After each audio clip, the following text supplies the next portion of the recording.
Alors, nous allons commencer l'explication de la dernière phrase. La dernière phrase, c'est la vie a passé, virgule, les vers sont restés, nous gardons définitivement en nous leurs mots, virgule, leur rythme et leurs images. La vie a passé. Pas grand-chose à voir, vous avez un groupe nominal, vous avez un groupe verbal qui est au passé composé, donc passé, à vous de voir si je vous dis passé composé. Là encore, si vous avez des doutes, remplacez le verbe passer par un verbe du troisième groupe qui serait de sens à peu près équivalent. Euh, euh, Qu'est-ce que je pourrais vous dire? Je pourrais vous dire à construire, pourquoi pas. Donc c'est la vie à construire, ou la vie à construire, ou la vie à construisez. À vous de voir. Si c'est construit, c'est que c'est le participe passé, donc passé se met au participe passé et. Si c'est construire, c'est que c'est l'infinitif, donc passé se met à l'infinitif ER. Si c'est construisez, eh bien c'est l'imparfait de l'indicatif. Et donc vous mettez passé à l'imparfait de l'indicatif AIS, AIS, AIT ou AIENT. Les verbes sont restés.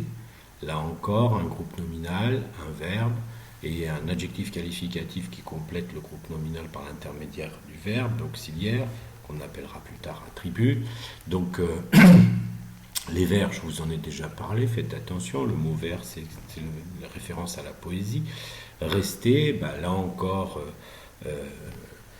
remplacé par le verbe construire, et puis posez-vous la question, encore une fois, de voir si c'est sont construits, sont construire, sont construisez.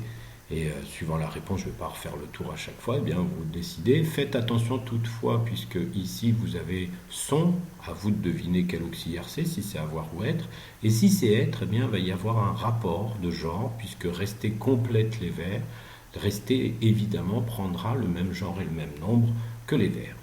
Et nous gardons définitivement en nous, rien de particulier, c'est nous, sujet, gardons, c'est le verbe garder au présent de l'indicatif, définitivement, vous voyez là encore un adverbe de manière construit sur le féminin de l'adjectif définitif, définitif, définitive, définitivement, en nous, en, vous l'avez déjà vu ici, les prépositionnels, nous, vous l'avez déjà écrit, par contre, là où il va falloir faire très attention, c'est sur l'ensemble des groupes de mots nominaux, leurs mots, leur rythme et leurs images, parce que le déterminant possessif leur peut s'écrire EUR, peut s'écrire EURS. À chaque fois, il faut se poser la question combien.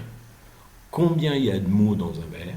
S'il y en a plusieurs, leur mot se mettra au pluriel, excusez-moi.